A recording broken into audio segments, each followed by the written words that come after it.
you are one of the most well-respected, most well-rounded players in the world. It's no secret, okay? With that, I'm sure you've had to have a lot of offers and opportunities from bands come your way, wanting Joe Satriani on guitar. Have you? And if so, could you name some bands or someone who came approached to you? No, well, you know, I always keep really quiet about that. These invitations always come with the preface that you don't tell anybody. And Okay. because then they ask somebody else, and then that person finds out, oh, you asked him before you called me, and maybe he turned it down, maybe it's them look back. yeah. Okay. But there, I mean, I can say, here's a funny thing, that because it wasn't like a band that made records, but when I started touring behind Surfing with the Alien, it was January of '88, and I didn't know how to do it. I honestly did not know how to be an instrumentalist. I was always in a rock band with singers, and so I'm out there trying to figure out how to do it, doing 2 sets in clubs. It was really hard work, and I get this call to audition for Mick Jagger, and I thought it was the funniest thing because I didn't fit. I knew I didn't play that way. I knew every Rolling Stones song because I grew up listening to them, so I knew I could play it.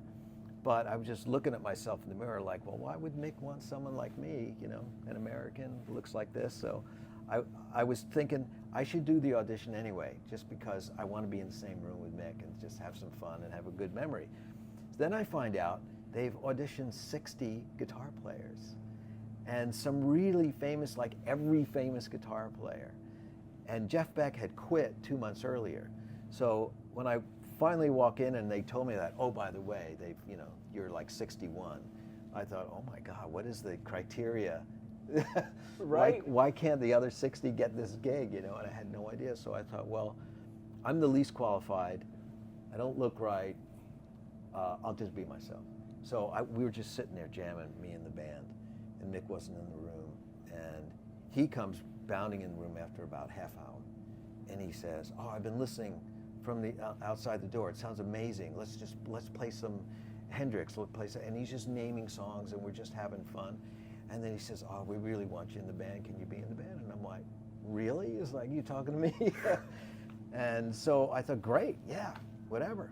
And then I said to him, you know, we're playing at the Bottom Line, like tomorrow night. You should come down and sing. And it was like one of those things came out of my mouth, and I was like, oh, well, I just said that. Like, right. You know. And he goes, okay, I'll be there. And he came. He came to this little club in New York City, and he jumped on stage and just flipped everybody out and sang great, and just like a singer, you know, just jumped on stage, this little stage with a pole right in the middle. Kind of like this interview stuff. And he made it work. It was like, wow, that's a lesson in show business right there. That's incredible. Yeah. God, I wish cell phones were around back then. Yeah. You got that moment, right?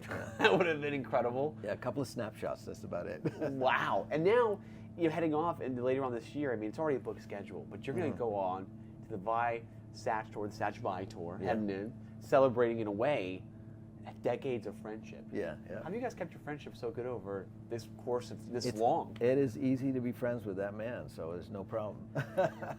And we, you know, it's like we just 2 funny little kids from this teeny little town on Long Island, and every day we're working together. We look at each other like, can you believe it? We're still here, and we still get to play guitar. That's all we ever wanted to do.